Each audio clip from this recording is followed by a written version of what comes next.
जय हिंद, नमस्कार। स्वागत आप सभी दोस्तों का आज के इस डायनेमिक क्लास में।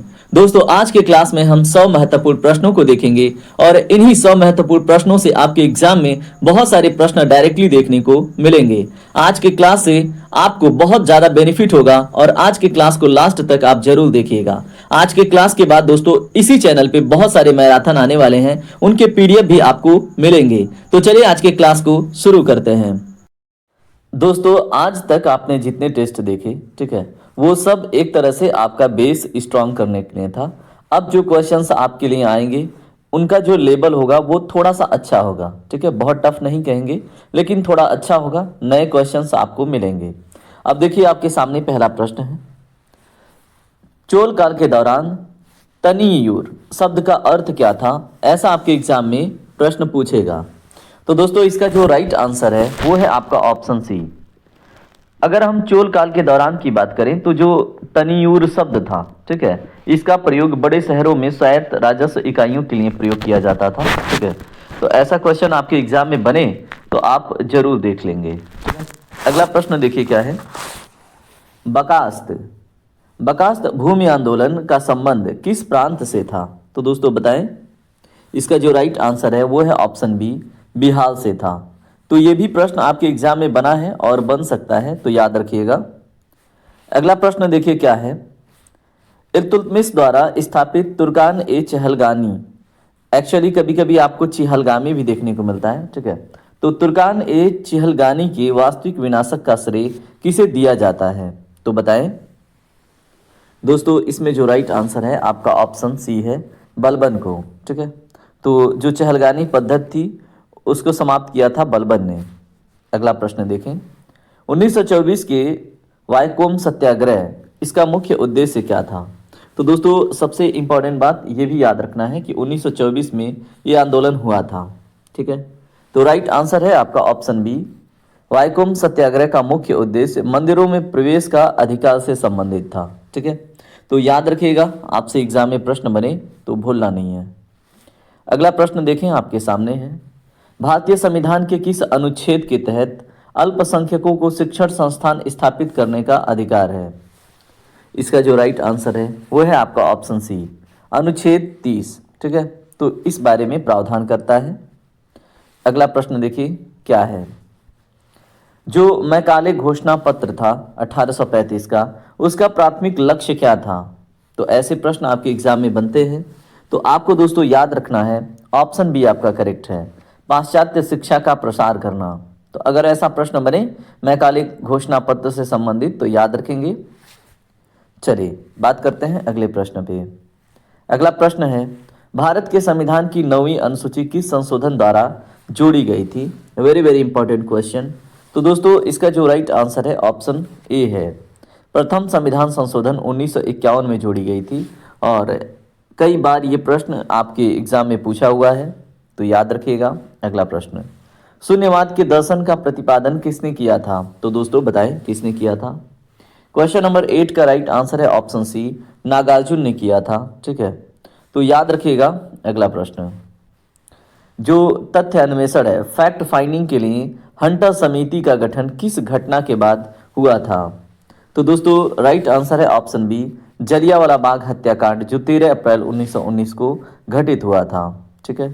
देखिए, आज के क्लास में हम डिटेल इसलिए नहीं करा रहे हैं क्योंकि कम से कम समय में 100 क्वेश्चन आप लीजिए और अपना फिर से रिविजन कीजिए, ठीक है। बाकी अगर आपको जैसे मान लीजिए कि किसी को पर्टिकुलर सब्जेक्ट में प्रॉब्लम हो रही है, जैसे मेरे पास एक बच्चे का डिमांड आया है, ठीक है, कि सर प्लीज़ आप एंशिएंट, मेडाइवल, मॉडर्न अलग अलग से मैराथन करा दीजिए। इसी प्रकार से अगर आपको भी किसी सब्जेक्ट में प्रॉब्लम है और किसी विशेष सब्जेक्ट के ऊपर आप लेक्चर चाहते हैं तो आप मुझे बताएंगे, ठीक है। तो उसके ऊपर मैं काम करूंगा आपके एग्जाम से पहले तक, ठीक है। उसके बाद देखिए क्वेश्चन नंबर 10। संसदीय विशेषाधिकार भारतीय संविधान के, ठीक है, भारतीय संविधान में किस देश से लिए गए हैं? बहुत इंपॉर्टेंट क्वेश्चन है, आपके एग्जाम में पूछा जाता है। तो दोस्तों ब्रिटेन से, याद रखिएगा, ऑप्शन बी करेक्ट होगा। अगला प्रश्न देखें। प्रार्थना समाज की स्थापना किसकी मुख्य भूमिका थी? तो प्रार्थना समाज की स्थापना में किसकी मुख्य भूमिका थी? तो दोस्तों इसका जो राइट आंसर है वो है आपका ऑप्शन बी, आत्माराम पांडुरंगा की, ठीक है। तो आत्माराम पांडुरंग है, मैंने पांडुरंगा बोला। अगला प्रश्न देखिए। संविधान के किस भाग को भारत का मैग्ना कार्टा कहा जाता है?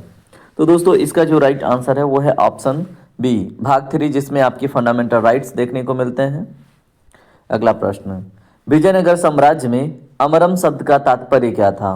वेरी वेरी इंपॉर्टेंट क्वेश्चन है।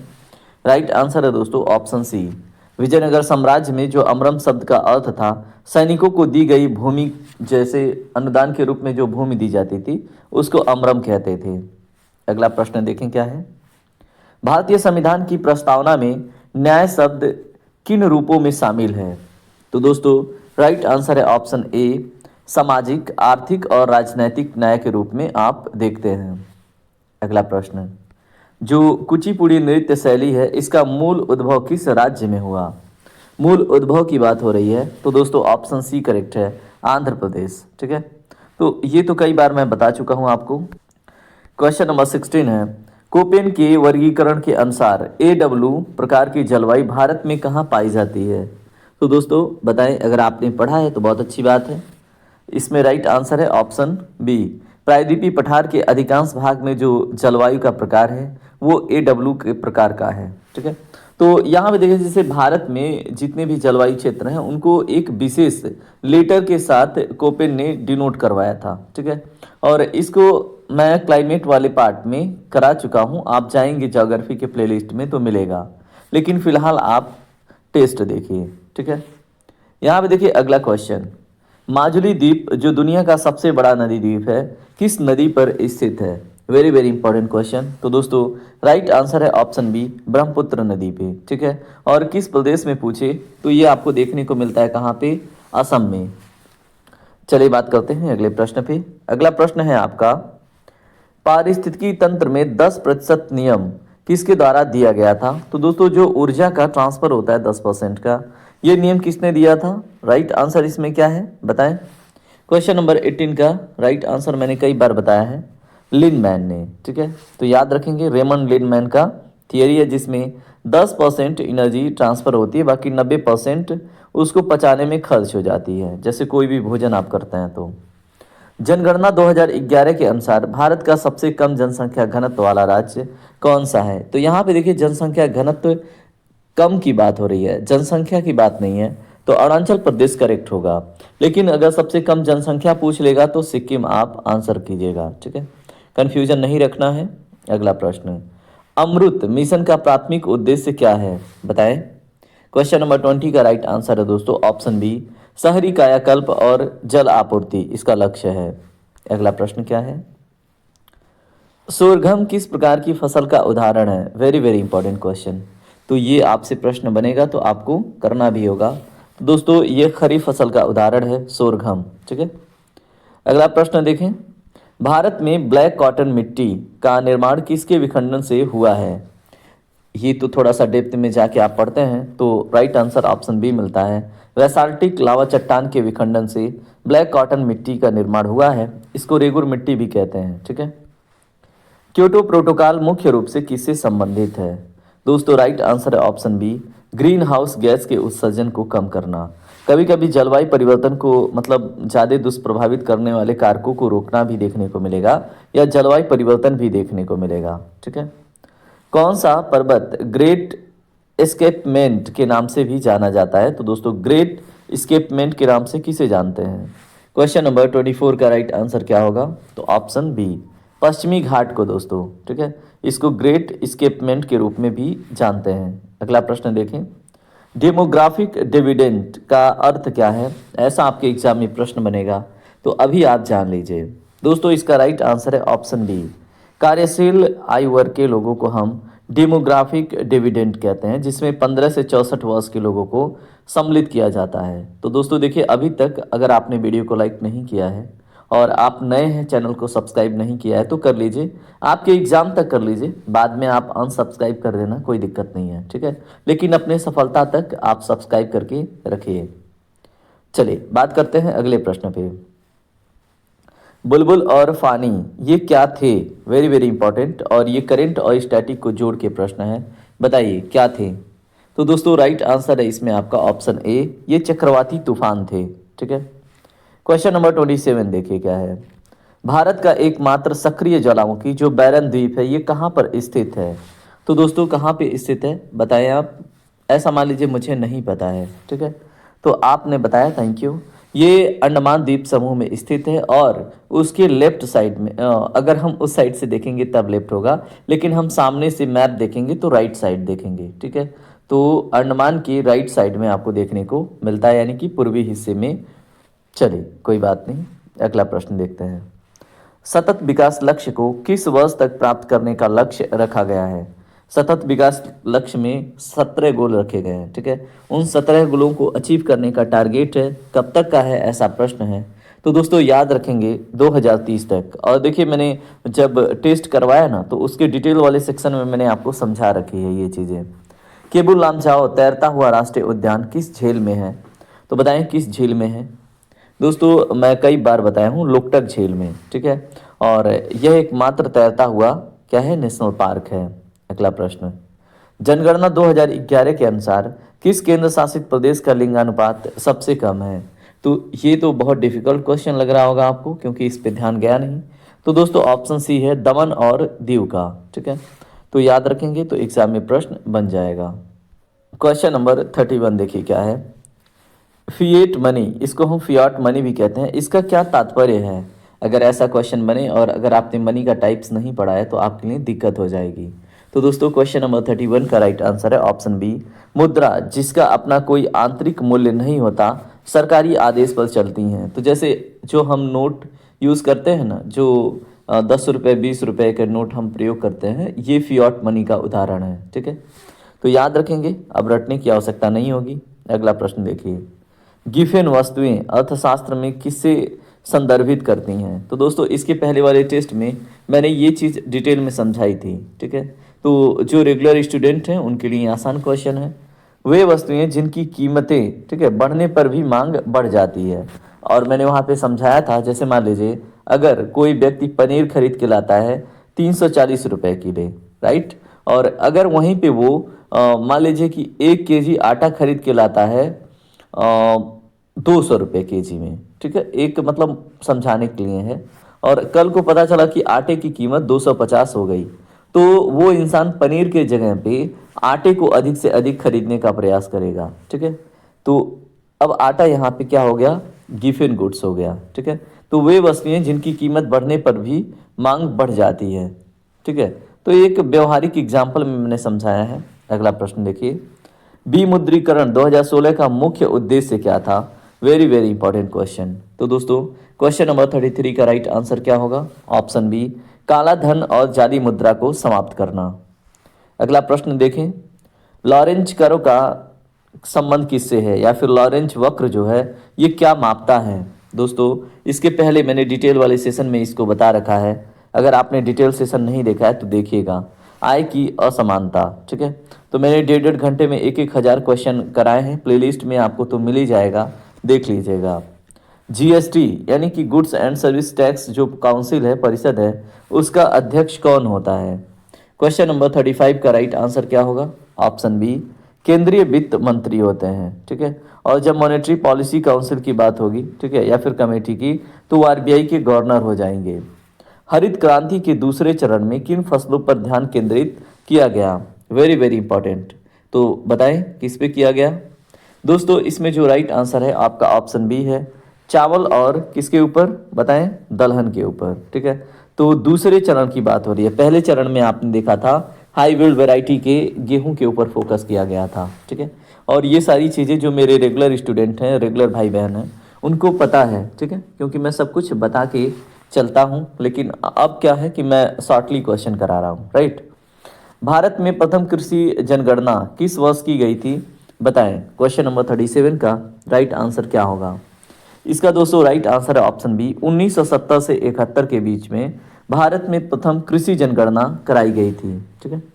तो ये सारे क्वेश्चन ना आपके लिए इजी हो जाते हैं अगर आप रेगुलर फॉलो करते हैं। अगर एक दिन आए देखे उसके बाद तीसरे दिन गायब, तो फिर सारी चीज़ें गायब हो जाती हैं, ठीक है। और रिवीजन के लिए मैं आपको पीडीएफ दे दूंगा आपके क्विक रिवीजन के लिए, तो आप निश्चिंत होकर रिवाइज कर लीजिएगा, ठीक है। पीडीएफ सिर्फ उन्हीं को मिलेगा जो अपना नाम अपना स्कोर और ये बताएंगे कि हाँ उनको पीडीएफ सच में चाहिए, ठीक है, कमेंट करके बताना होगा।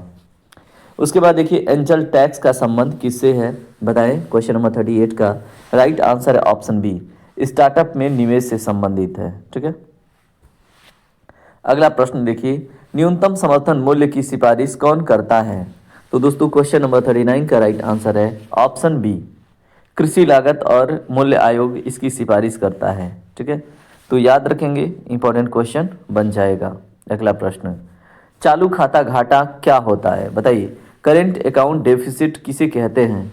क्वेश्चन नंबर 40 का राइट आंसर क्या होगा? तो दोस्तों ऑप्शन बी, निर्यात की तुलना में जब हम आयात का अधिक से अधिक, ठीक है, मूल्य बढ़ जाए, जैसे मान लीजिए अपने देश से हम चीज़ें कम बेच रहे हैं और चाइना से अधिक खरीद रहे हैं, तो इसको दोस्तों हम चालू खाता घाटा में देखते हैं, ठीक है।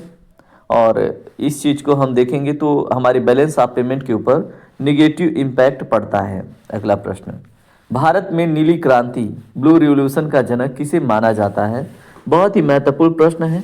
तो इसमें राइट आंसर है ऑप्शन सी, हीरालाल चौधरी और अरुण कृष्णन को, ठीक है। तो ब्लू रिवॉल्यूशन के जनक के रूप में इनको माना जाता है, आप याद रखिएगा। अगला प्रश्न देखें, बैंकिंग लोकपाल योजना को किसने शुरू किया? तो दोस्तों बैंकिंग ओम्बुड्समैन स्कीम किसने शुरू किया था, बताएं। इसमें जो राइट आंसर है ऑप्शन बी है, आरबीआई ने, रिजर्व बैंक ऑफ इंडिया ने शुरू किया था, याद रखेंगे। 1 अप्रैल 1935 को स्थापित हुआ था, राइट, और 1 जनवरी 1949 को राष्ट्रीयकृत हुआ था। इंपीरियल बैंक ऑफ इंडिया का नाम बदलकर एसबीआई कब किया गया? Very very important question. तो दोस्तों राइट आंसर है ऑप्शन सी, 1955 में, ठीक है। तो इंपीरियल बैंक ऑफ इंडिया का नाम बदलकर एसबीआई कर दिया गया था, याद रखिएगा क्वेश्चन नंबर 43 को, ठीक है। चलिए बात करते हैं अगले प्रश्न के ऊपर, ध्यान से देखिए। शून्य आधारित बजट, जिसको हम जीरो बेस्ड बजटिंग कहते हैं, कि अवधारणा किसने दी थी? Very very important question. तो दोस्तों राइट आंसर है ऑप्शन ए, पीटर पीहर ने, ठीक है। तो शून्य आधारित बजट की अवधारणा किसने दी? पीटर पीहर ने, ठीक है। दो बार रिपीट कर दिया आपके लिए। अगला प्रश्न देखें, एक मार्क का, ठीक है, इसका उद्देश्य क्या है एक मार्क का, या फिर एक मार्क क्या सुनिश्चित करता है? दोस्तों क्वेश्चन नंबर 45 का राइट आंसर ऑप्शन बी, कृषि उत्पादों की गुणवत्ता और उसकी शुद्धता को, ठीक है, निश्चित करता है, इंश्योर करता है। अगला प्रश्न है, प्रकाश संश्लेषण के दौरान निकलने वाली ऑक्सीजन का स्रोत क्या है? दोस्तों बताएं। इसका राइट आंसर है आपका ऑप्शन बी, जल, वाटर है, ठीक है। अगला प्रश्न देखिए, हाइग्रोमीटर का उपयोग क्या मापने के लिए किया जाता है? तो दोस्तों क्या मापने के लिए? राइट आंसर है ऑप्शन बी, सापेक्षिक आर्द्रता, ठीक है। तो इसको हम सापेक्ष आर्द्रता यहाँ पे लिखा हुआ है, देख लेंगे। अगला प्रश्न है, एड्स वायरस में किस प्रकार का आनुवांशिक पदार्थ होता है?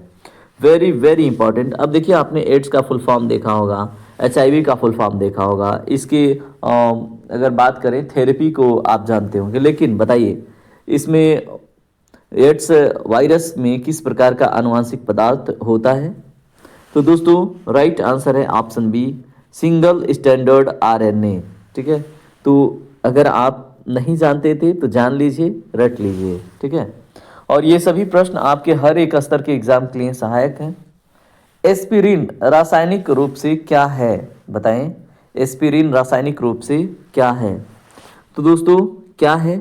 ये एक प्रकार का एसिटाइल सैलिसिलिक एसिड है, ठीक है। तो याद रखेंगे, और मैंने इसके पहले वाले टेस्ट में ये क्वेश्चन कराया था। जब बर्फ पिघलती है तो उसके आयतन पर क्या प्रभाव पड़ता है? बहुत ही व्यवहारिक प्रश्न है। तो दोस्तों उसका आयतन घटता है, ऑप्शन बी आपका करेक्ट होगा। क्वेश्चन नंबर 51 देखिए क्या है, किस धातु को रणनीतिक धातु कहा जाता है? तो दोस्तों इसमें ऑप्शन बी करेक्ट है, टाइटेनियम को, ठीक है। टाइटेनियम को क्या कहते हैं? रणनीतिक धातु। सुनामी शब्द किस भाषा से लिया गया है? इजी क्वेश्चन है आपके लिए दोस्तों, ये जापानी भाषा का शब्द है, याद रखेंगे। इंसुलिन का स्राव शरीर के किस अंग से होता है? ये भी मैंने आपको बता रखा है। तो दोस्तों अग्नाशय से। किससे? अग्नाशय यानी कि पैनक्रियाज से। अगला प्रश्न है, फोटोग्राफी में मुख्य रूप से किस रसायन का उपयोग किया जाता है? वेरी वेरी इंपॉर्टेंट, ये आर ओ 2023-24 में पूछा हुआ प्रश्न है। बताइए, क्वेश्चन नंबर 54 का राइट आंसर है ऑप्शन ए, सिल्वर ब्रोमाइड। ठीक है, तो क्वेश्चन याद रहेगा तो आपसे आंसर बन जाएगा, याद रख लीजिएगा ध्यान से। रडार का फुल फॉर्म आपसे पूछा गया है, तो बताइए, आपसे उम्मीद करता हूँ आपको पता होगा। तो दोस्तों, रेडियो डिटेक्शन एंड रेंजिंग है इसका full form, radio detection and ranging. अगला प्रश्न देखिए क्या है, पीतल किन धातुओं का मिश्रण है? बताइए, आप तो साइंस के स्टूडेंट हैं ना। तो दोस्तों राइट आंसर है तांबा और जस्ता का। ठीक है, तो उसके मेल से पीतल बनता है। रिक्टर स्केल क्या मापने के लिए प्रयोग किया जाता है? तो दोस्तों कई बार बताया मैंने, भूकंप की जो तीव्रता का परिमाण है वो रिक्टर स्केल पे मापते हैं। अगला प्रश्न, विटामिन B12 में कौन सी धातु पाई जाती है? वेरी वेरी इंपॉर्टेंट, और आपके एग्जाम में बने तो आप याद रखेंगे कोबाल्ट। ठीक है, यानी कि ऑप्शन सी आपका करेक्ट होगा। अपवर्तन के कारण कौन सी घटना घटित होती है? निम्नलिखित में पढ़ के आप आंसर कीजिए। तो दोस्तों तारों का जो टिमटिमाना है ना, ये प्रकाश के अपवर्तन का प्रभाव है। ठीक है, ओजोन परत वायुमंडल की किस परत में पाई जाती है? तो दोस्तों समताप मंडल में। जहाज किस में उड़ाए जाते हैं? तो समताप मंडल में। और मौसम संबंधित घटनाएं जैसे बिजली वर्षा कहाँ पे होता है? क्षोभ मंडल में। जो लुक गिरने की घटना होती है वो मध्य मंडल में होता है। और आयन मंडल में क्या होता है बताएं? आयन मंडल की उपस्थिति के कारण दोस्तों, जो अभी आप मोबाइल चला रहे हैं ना या फिर रेडियो चलाते हैं, वो इसी से संभव हो पाता है। राइट, तो याद रखेंगे तो एग्जाम में प्रश्न नहीं छूटेगा। क्वेश्चन नंबर 61 देखिए, आपसे पूछा गया है, उत्तर प्रदेश के किस जिले को पीतल नगरी कहा जाता है? मोस्ट रिपीटेड और मोस्ट फ्रिक्वेंट क्वेश्चन जो आपके एग्जाम में बनेगा।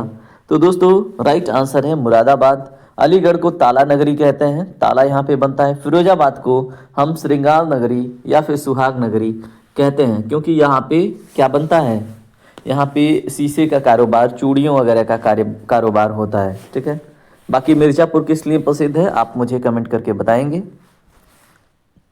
अगला प्रश्न, बटेश्वर मेला जो एक पशु मेला है कहाँ आयोजित होता है? तो दोस्तों कुछ इजी क्वेश्चन भी आपके लिए ज़रूरी हैं, तो ये इजी क्वेश्चन है आगरा में। ठीक है, अगला प्रश्न देखिए उत्तर प्रदेश से है, उत्तर प्रदेश का सबसे बड़ा वन्य जीव अभ्यारण्य कौन सा है? तो दोस्तों क्वेश्चन नंबर 63 का राइट आंसर है आपका ऑप्शन बी, हस्तिनापुर। ठीक है, तो सबसे बड़ा हस्तिनापुर वन्य जीव अभ्यारण्य है, याद रखिएगा।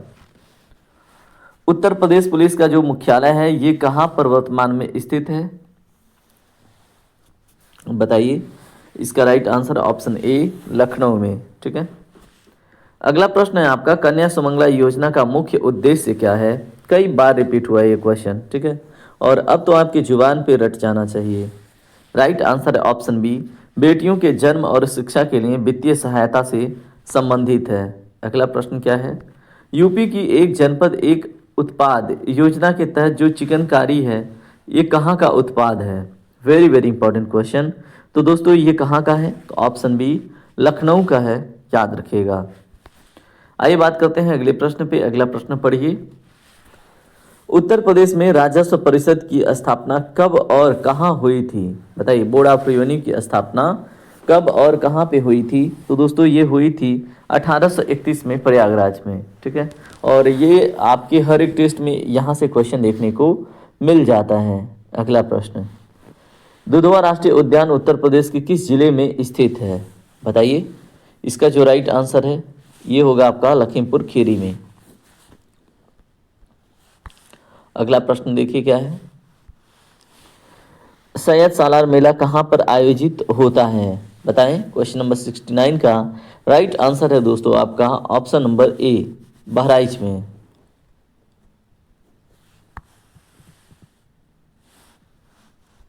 अगला प्रश्न क्या है, उत्तर प्रदेश के किस शहर को इत्र का शहर कहा जाता है? वेरी वेरी इंपॉर्टेंट दोस्तों, कन्नौज को इत्र नगर या इत्र शहर के रूप में भी जानते हैं। अगला प्रश्न देखिए क्या है, चलिए क्वेश्चन नंबर 71 देखिए, उत्तर प्रदेश राज्य औद्योगिक विकास प्राधिकरण का मुख्यालय कहाँ पे है? ये मुझे पता होना चाहिए, आपको भी पता होना चाहिए। तो दोस्तों बताइए, इसका राइट आंसर है ऑप्शन बी, कानपुर में। ठीक है, चलिए बात करते हैं अगले प्रश्न पे। कथक नृत्य के लखनऊ घराने का जनक किसे माना जाता है? बताइए।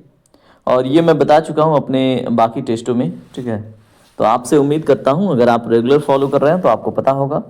अगर इसमें राइट आंसर की बात करें तो दोस्तों ऑप्शन बी करेक्ट है, ईश्वरी प्रसाद। ठीक है, तो कथक नृत्य के लखनऊ घराने का जनक कौन है? ईश्वरी प्रसाद, नाम याद रखिएगा। ठीक है, चलिए बात करते हैं अगले प्रश्न पे। अगला प्रश्न है, उत्तर प्रदेश में बहने वाली केन नदी किस नदी की सहायक नदी है? दोस्तों बड़ा इंपॉर्टेंट क्वेश्चन है। ठीक है, आपने सोन इसके बारे में तो जाना है, केन के बारे में बताइए। राइट आंसर है ऑप्शन बी, यमुना की। ठीक है, अगला प्रश्न देखिए, यूपी में मुख्यमंत्री अभ्युदय योजना का संबंध किससे है? बताइए। क्वेश्चन नंबर 74 का राइट आंसर है ऑप्शन बी, प्रतियोगी परीक्षाओं की मुफ्त कोचिंग से संबंधित ये योजना है। अगला प्रश्न, उत्तर प्रदेश के सोनभद्र जिले को कितने राज्यों की सीमाएं स्पर्श करती हैं? Very very important question. दोस्तों राइट आंसर है ऑप्शन सी, 4 राज्यों की। कौन कौन? मध्य प्रदेश, छत्तीसगढ़, बिहार और झारखंड। चलिए अगला प्रश्न देखते हैं। अगला प्रश्न है, विश्व बौद्धिक संपदा जिसको हम क्या बोलते हैं? वीपो शॉर्टली, इसका मुख्यालय कहाँ पर स्थित है? बताइए। वर्ल्ड इंटेलेक्चुअल प्रॉपर्टी ऑर्गेनाइजेशन का, ठीक है, हेडक्वार्टर आपसे पूछा गया है। क्वेश्चन नंबर 76 का राइट आंसर है ऑप्शन सी, जेनेवा में। अगला प्रश्न आपके सामने है, पढ़िए ध्यान से। पुस्तक the God of small things के लेखक कौन है? और ये स्टेट पीसीएस 2023 का प्रश्न है। दोस्तों इसका जो राइट आंसर है ऑप्शन बी है, अरुंधति राय। आप एक बार ये स्टेट पीसीएस 2023 का प्रश्न पत्र उठा के देखिएगा, मिलेगा ये क्वेश्चन। ओस्लो किस देश की राजधानी है? बताएं। क्वेश्चन नंबर 78 का राइट आंसर ऑप्शन सी है, नॉर्वे की। ठीक है, क्वेश्चन नंबर 79 देखिए, राष्ट्रीय सांख्यिकी दिवस किसकी याद में मनाया जाता है? Very very important question. दोस्तों ये मनाया जाता है पीसी महालनोबिस के याद में। ठीक है, राष्ट्रीय सांख्यिकी दिवस किस डेट को मनाया जाता है? आप एक बारी कमेंट करके बताएं मुझे। अंतर्राष्ट्रीय मुद्रा कोष की मुद्रा एसडीआर का फुल फॉर्म आपसे पूछा गया है। तो दोस्तों इसका फुल फॉर्म होता है स्पेशल ड्राइंग राइट्स। अगला प्रश्न, पेंसिलिन की खोज किसने की थी? Very very important question, most repeated. Right answer है ऑप्शन बी, अलेक्जेंडर फ्लेमिंग ने। एशियाई बैंक का जो मुख्यालय है वो कहाँ पे है? तो दोस्तों कमेंट करके बताएं। राइट आंसर है ऑप्शन सी, मनीला में।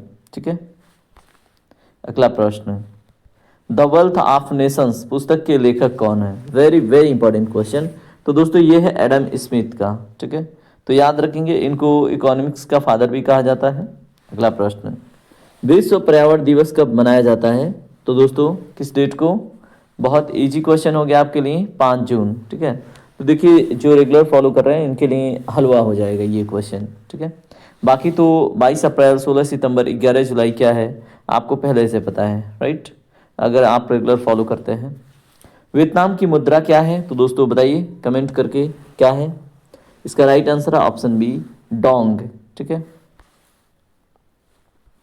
अगला प्रश्न देखिए क्या है, केंद्रीय औषधि अनुसंधान संस्थान कहाँ पर स्थित है? Very very important.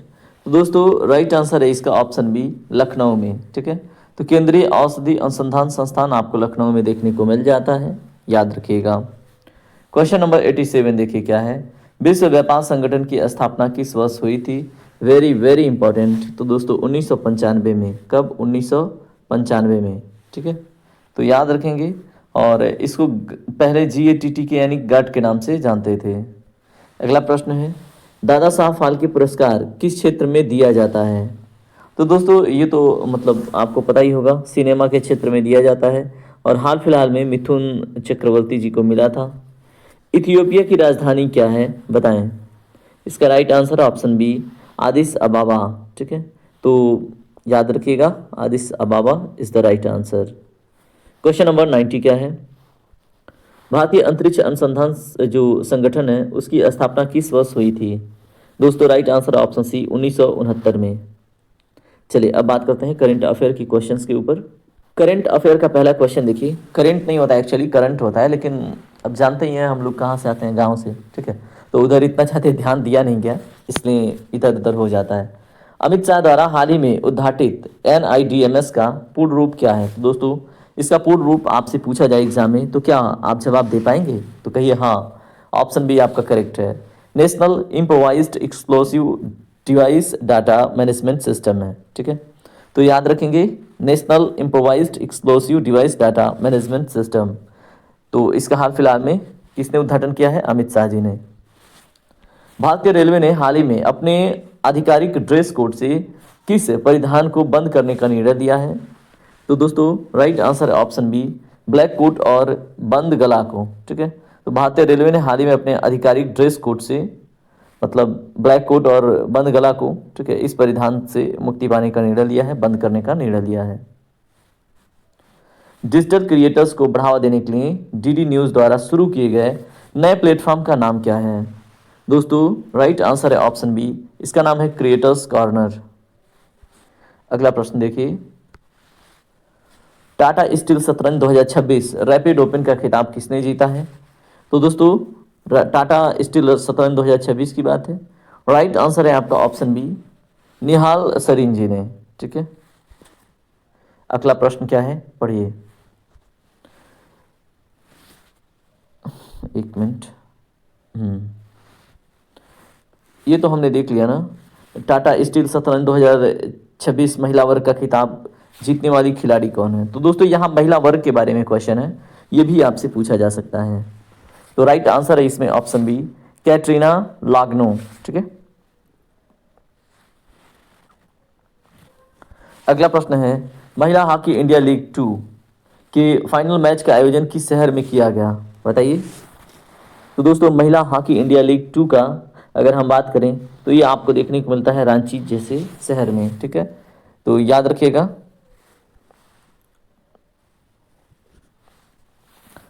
सत्तरवीं विशिष्ट रेल सेवा पुरस्कार से किसे, मतलब इसका समारोह का आयोजन कहाँ पर किया गया, ऐसा प्रश्न है। तो क्वेश्चन नंबर 97 का राइट आंसर ऑप्शन बी, नई दिल्ली में 17वें विशिष्ट रेल सेवा पुरस्कार के लिए जो समारोह रखा गया उसका आयोजन नई दिल्ली में किया गया।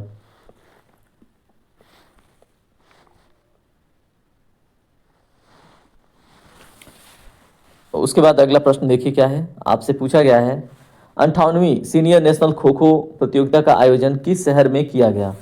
Very very important question. तो दोस्तों 98 नंबर क्वेश्चन का राइट आंसर ऑप्शन बी है, काजीपेट तेलंगाना में, ठीक है। तो याद रखिएगा 58वीं सीनियर नेशनल खो खो प्रतियोगिता का आयोजन